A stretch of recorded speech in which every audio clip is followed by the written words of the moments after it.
और अब हम लोग यहाँ पे बात करते हैं अपने यूनिट 2 के इम्पोर्टेंट क्वेश्चंस के बारे में। यहाँ पे देखो, अगर हम लोग बात करें अपने यूनिट 2 के इम्पोर्टेंट क्वेश्चंस के बारे में, तो यूनिट 2 देखो हमारी यहाँ पे डाइजेस्टिव सिस्टम के ऊपर बेस है। तो यहाँ पे देखो सबसे पहला अगर आप लोगों से लॉन्ग में मान लो क्वेश्चन आता है तो डायरेक्टली आप लोगों से पूछा जा सकता है, draw a neat label diagram of digestive system, list out different parts of digestive system along with their functions and various enzyme performing these functions. यानी यहाँ पे देखो डाइजेस्टिव सिस्टम के बारे में आप लोग को फिर इस क्वेश्चन में पूरा डिटेल में लिख के आना है। उसके अंदर जितने भी ऑर्गन्स हैं, जितने भी पार्ट्स हैं, ठीक है, वो सारी चीज़ें आप लोग को थोड़ा थोड़ा सा एक्सप्लेन कर देनी है, ठीक है। और थोड़ा सा एंजाइम्स के बारे में भी देखो, एंजाइम्स यहाँ पे उन्हीं पार्ट्स के अंदर आ जाते हैं तो वहाँ पे आप लोग एक्सप्लेन कर देना। बाकी यहाँ पे इसी क्वेश्चन को आप लोगों से घुमा के जो है detail anatomy and physiology of GIT या फिर डाइजेस्टिव सिस्टम के नाम से भी पूछा जा सकता है। तो देखो डाइजेस्टिव सिस्टम हमारा क्या होता है, गैस्ट्रो इंटेस्टाइनल ट्रैक्ट ही तो हमारा डाइजेस्टिव सिस्टम होता है, ठीक है। आप लोगों को ये सारी चीज़ें पता होंगी। बाकी हम लोग यहाँ पे सेकंड क्वेश्चन की बात करें तो सेकंड मोस्ट इंपॉर्टेंट क्वेश्चन हमारा लिवर के ऊपर आ जाता है। तो लिवर के ऊपर कई बार आप लोगों से क्वेश्चन पूछा गया है। उसके बाद हमारा ATP formation and role of ATP के ऊपर भी कई बार क्वेश्चन देखने को मिला है। और देखो ये टॉपिक हमारा बायोकेमिस्ट्री में ऑलरेडी कवर है, तो आप लोग वहाँ से जाके देख लेना।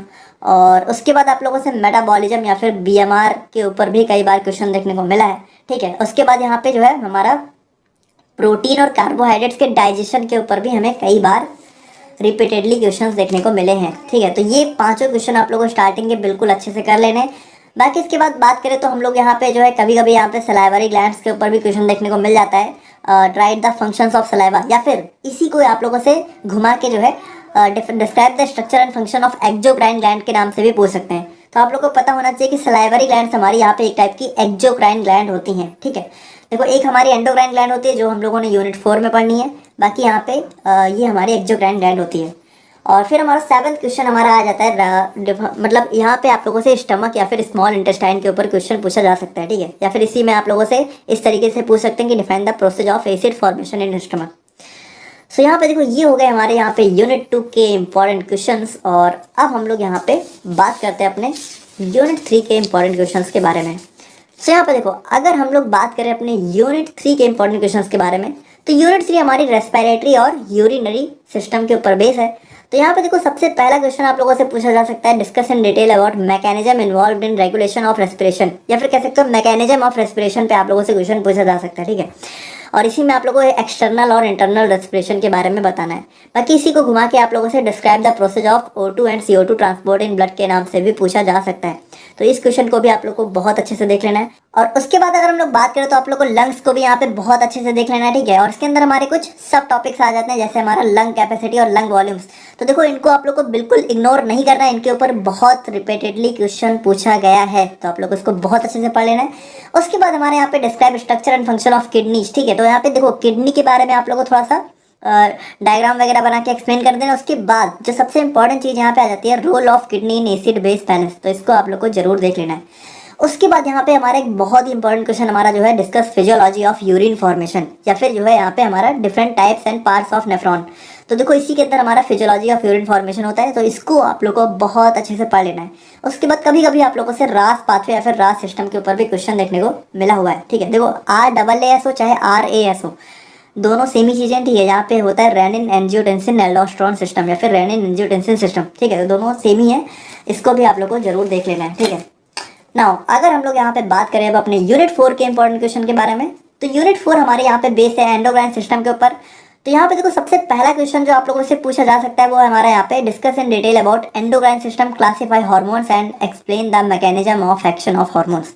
अब देखो वैसे तो ये क्वेश्चन देखने को हमारा थोड़ा सा कम ही मिला है, लेकिन कई बार मतलब 1-2 बार देखने को मिला भी है लॉन्ग में, लेकिन ज़्यादा नहीं हुआ है। लेकिन ये क्वेश्चन आप लोग को जरूर पढ़ना है, क्योंकि अगर आप लोग को ये यूनिट समझनी है तो ये पहला क्वेश्चन है या फिर पहला टॉपिक आप लोग को जरूर से पढ़ना है। उसको हम लोगों ने यूनिट 4 पार्ट 1 में अच्छे से एक्सप्लेन किया हुआ है, तो उसको आप लोग जरूर देख लेना। उसके बाद यहाँ पे जो हमारा सेकंड मोस्ट इंपॉर्टेंट, मतलब ये क्वेश्चन आप लोग को यूनिट 4 से बिल्कुल नहीं छोड़ना है। सबसे इंपॉर्टेंट क्वेश्चन हमारा यूनिट 4 से यही बनता है, which gland is known as master gland, write the name of hormone secreted by master gland with diagram. या फिर इसी क्वेश्चन को घुमा के पूछ सकते हैं कि why pituitary gland is known as master gland, discuss its secretion and function. Function. तो देखो यहाँ पे जो हमारी मास्टर ग्लैंड होती है, तो पिट्यूटरी ग्लैंड को हम लोग मास्टर ग्लैंड के नाम से जानते हैं। तो यहाँ पे देखो मास्टर ग्लैंड के नाम से अगर आप लोगों से क्वेश्चन पूछते हैं तो आप लोगों को यहाँ पे पिट्यूटरी ग्लैंड के बारे में बहुत डिटेल में एक्सप्लेन करके आना है, या फिर इसी क्वेश्चन को आप लोगों से डायरेक्टली जो है describe in detail about anterior pituitary या फिर describe in detail about posterior pituitary, इस नाम से भी पूछ सकते हैं। कुल मिला के आप लोग को पिट्यूटरी ग्लैंड के बारे में डिटेल में एक्सप्लेन करना है। और इसके अलावा यहाँ पे जो है आप लोगों से एड्रिनल ग्लैंड के ऊपर भी क्वेश्चन देखने को मिल सकता है, या फिर इसी देखो एड्रिनल ग्लैंड को ही हम लोग यहाँ पे इमरजेंसी ग्लैंड के नाम से भी जानते हैं, तो इसी को यहाँ पे घुमा के इमरजेंसी ग्लैंड के नाम से भी पूछ सकते हैं। उसके बाद यहाँ पे थायराइड ग्लैंड और थायराइड डिसऑर्डर्स के बारे में भी कभी कभी क्वेश्चन ऐसा देखने को मिला है, ठीक है। और बहुत रेयरली आप लोगों से एंडोक्राइन पैनक्रियाज के ऊपर भी क्वेश्चन देखने को मिल सकता है, या फिर इसी को घुमा के हमारा ब्लड ग्लूकोज रेगुलेशन के नाम से भी पूछ सकते हैं, क्योंकि एंडोक्राइन हमारा सिक्रेट करती है इंसुलिन और ग्लूकागॉन, जो कि हमारा ब्लड ग्लूकोज को रेगुलेट करने का काम करते हैं, ठीक है।